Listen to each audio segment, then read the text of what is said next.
Halo, berjumpa kembali dengan saya di channel ini. Nah, kita masih membahas tentang materi fisika di gerak lurus.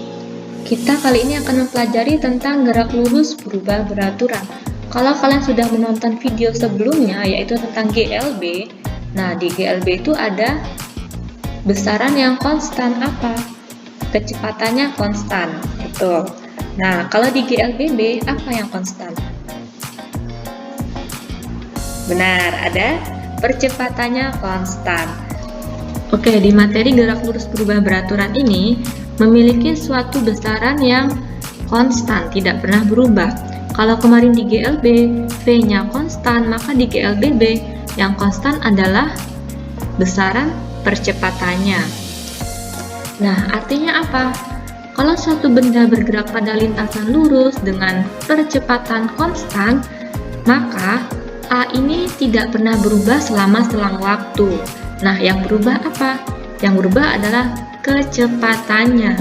Nah, berarti kalau A konstan, nilai dan arahnya tidak pernah berubah selama selang waktu tertentu. Nah, sebagai contoh, di sini ada sebuah mobil sekolah yang sedang mengantar anak-anak menuju sekolah X. Tetapi kalau kalian amati, di sini terdapat seorang guru yang sedang berjalan. Nah, pada detik ke-0 mobil masih diam, maka kecepatannya 0. Kalau kita amati, apa yang akan terjadi? Nah, pada detik ke-40 mobil tersebut diam. Tadi kan sudah bergerak ya dengan kecepatan 6 meter per second selama 20 detik. Tetapi pada detik ke-40 mobil berhenti. Dan pada 40 detik kemudian mobil akan melaju dengan kecepatan yang berubah. Kalau kalian amati nih, pada detik ke-40 tadi kecepatannya 0 karena diam. Nah, setelah 40 detik kemudian dia bergerak dengan kecepatan 6 meter per second pada detik ke-60. Nah, pada detik ke-80 kecepatannya berubah menjadi 12 meter per second. Artinya apa? Artinya mobil tersebut bergerak dipercepat karena V-nya semakin cepat bertambah ya. Nah, kalau seperti ini maka A-nya dapat dikatakan konstan. Kenapa? Kita bahas ya. Nah, seperti yang Ibu katakan tadi, di gerak lurus berubah beraturan memiliki percepatan yang konstan, tetapi kecepatannya selalu berubah terhadap waktu. Nah, di sini, jadi kalau GLBB ini kecepatannya selalu berubah secara beraturan seperti tadi, dari 6 meter per second menjadi 12 meter per second. Berarti kan kenaikannya tetap ya, dari 0 meter per second ke 6 meter per second. Dari 6 meter per second menjadi 12 meter per second. Nah, kalau seperti itu, kecepatannya berubah secara beraturan, maka percepatannya selalu konstan karena A sama dengan perubahan kecepatan terhadap selang waktunya. Dalam GLBB ini, kita akan mempelajari percepatan. Kemudian ada juga yang namanya perlajuan. Jadi kalau kemarin di GLB ada kelajuan dan kecepatan, nah di GLBB ini ada percepatan dan perlajuan. Lalu bedanya apa? Bedanya apa antara kecepatan dan perlajuan? Simbolnya sama ya, simbol antara percepatan dan perlajuan yaitu A kecil. Dengan satuan yang sama, meter per second kuadrat. Lalu bedanya di mana?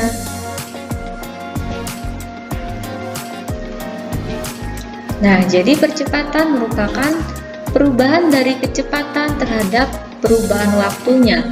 Nah, secara matematis kita dapat rumuskan sebagai A sama dengan delta V per delta T. Nah, delta V di sini adalah perubahan kecepatan terhadap perubahan waktunya. Nah, artinya karena kecepatan merupakan besaran vektor, dia punya nilai, selain nilai punya arah. Maka percepatan termasuk besaran vektor.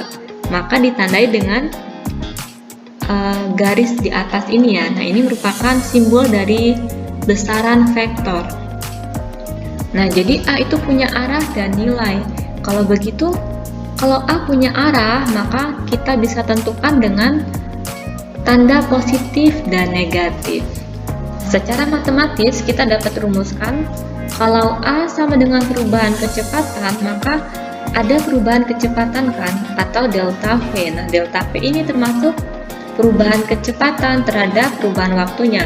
Kalau kita turunkan, maka delta V sama dengan VT dikurang V0. VT ini adalah kecepatan akhir dan V0 adalah kecepatan awal.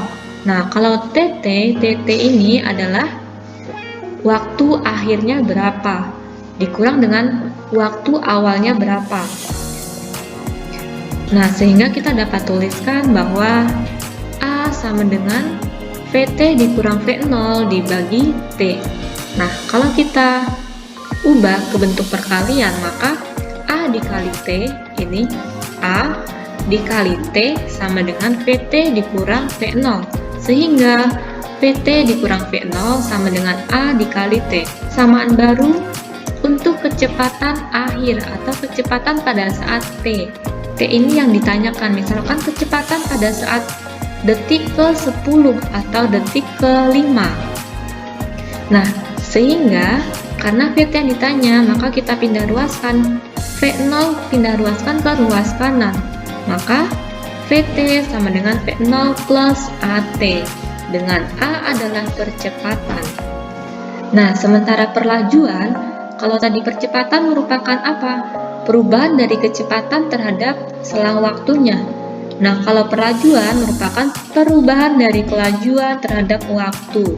Karena kelajuan ini merupakan besaran skalar, maka dia tidak menyatakan arah, tapi hanya menyatakan nilai. Maka perlajuan termasuk besaran skalar. Sehingga kita dapat definisikan bahwa perlajuan merupakan perubahan dari kelajuan terhadap perubahan waktunya. Nah, secara matematis kita dapat rumuskan bahwa perlajuan atau A kecil sama dengan delta V per delta T. Delta V di sini adalah perubahan dari kelajuannya terhadap selang waktu. Oke, sekarang kita bahas ke percepatan. Seperti yang sudah Ibu katakan tadi bahwa percepatan termasuk besaran vektor, maka dia memiliki arah dan nilai. Jadi kalau dia punya arah dan nilai, nah arah ini dinyatakan dengan simbol positif dan negatif. Sebagai contoh, percepatan bernilai positif jika arah geraknya ke kanan, kemudian jika benda bergerak dipercepat. Nah, sebaliknya, percepatan bernilai negatif jika arah geraknya ke kiri atau benda bergerak dengan diperlambat. Nah, sebagai contoh, coba amati simulasi dua buah mobil ini ya. Nah, yang pertama mobil yang berada di sebelah kanan, dia bergerak kemana? Nah, dia bergerak ke kiri. Karena mobil tersebut bergerak ke kiri, maka nilai A atau nilai percepatannya adalah negatif. Nah, selanjutnya mobil yang warna kuning, dia bergerak kemana? Bergerak ke kanan. Artinya nilai percepatannya bernilai positif.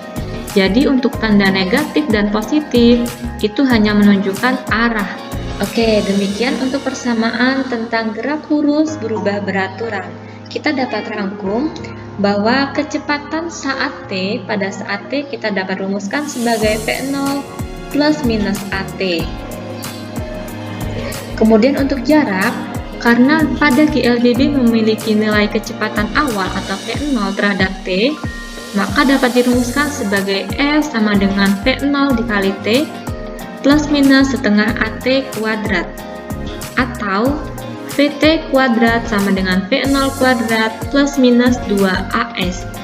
Bu, di sini apa maksudnya plus minus? Nah, plus minus ini tinggal lihat nilai percepatannya kemana, atau misalkan objeknya bergerak ke arah mana, apakah ke kanan atau ke kiri. Kalau objek bergerak ke kiri, maka A-nya bernilai negatif, maka V0 min AT. Sementara kalau benda bergerak ke kanan, maka dia bernilai positif, maka V0 plus AT. Sama seperti benda yang dipercepat atau diperlambat. Jadi kalau dipercepat dia positif, tetapi kalau diperlambat ada perlambatan, maka V-nya kan berkurang ya. Maka bernilai negatif. Tinggal ubah saja plus minus pada nilai A. Nah, sampai di sini penjelasan untuk materi GLBB. Semoga dapat dipahami. Jangan lupa untuk tonton video selanjutnya tentang penjelasan soal gerak lurus berubah beraturan. Terima kasih telah menyaksikan video ini. Jangan lupa subscribe untuk mendapatkan update terbaru tentang materi fisika. Sampai jumpa di video selanjutnya.